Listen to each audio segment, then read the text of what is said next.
Well, I can't eat anything because it makes me feel super bad. Okay, so we're looking at our third capacitor example, storing energy here. And if you've ever had them, remember those like disposable cameras you had as a kid? Well, maybe you didn't, but I definitely did. Where you've got like the wind-up thing where you're like crank, crank, crank, crank, crank, and then the number clicks to tell you how many more shots you've got left. And then on the front, there's like a button you push, and when you push and hold it, your camera goes like,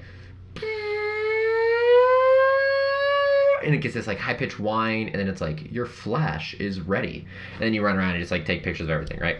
Now we got phones, but back in the day, so these camera flashes on average were building up charge on a 150 microfarad capacitor. So remember, that's times 10 to the minus 6 there, and they were doing this by rocking 200 volts in those cameras. Really, it's a lesser voltage, but then they use some nifty moves that we'll talk about later on to bring that up to 200 volts.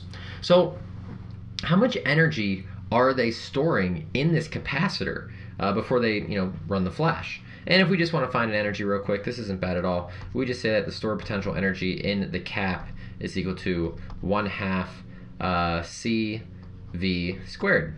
And that's it. So we run 1/2 and then 150 times 10 to the minus 6 farads multiplied by 200 volts to the squared. And we do this, we get a number that is like 3, and it's an energy, joules. That's it, just 3? That's not a lot of energy.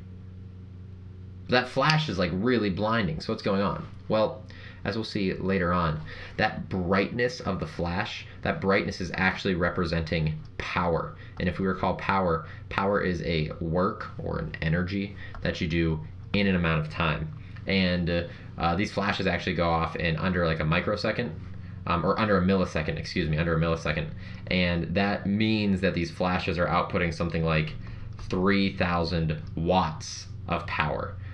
Which, a normal incandescent light bulb that you'd have in your house years ago before we switched to CFLs and LEDs, a normal light bulb was like 60 watts. So if you had 10 light bulbs, that's 600. So you're rocking like, I don't know, like almost 100 light bulbs, like 50 to 70 light bulbs there. So that's why that flash is just so bright. It's not a lot of energy we're using. It's only 3 joules, but we are doing it so quickly that the brightness of that is a lot to your eyes.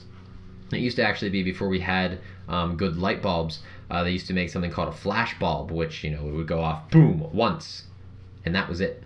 Then you got to replace the bulb each and every time. So just a little something there about history and how we can once again store energy in a capacitor. So with that, this is finished. Adios. Take it easy.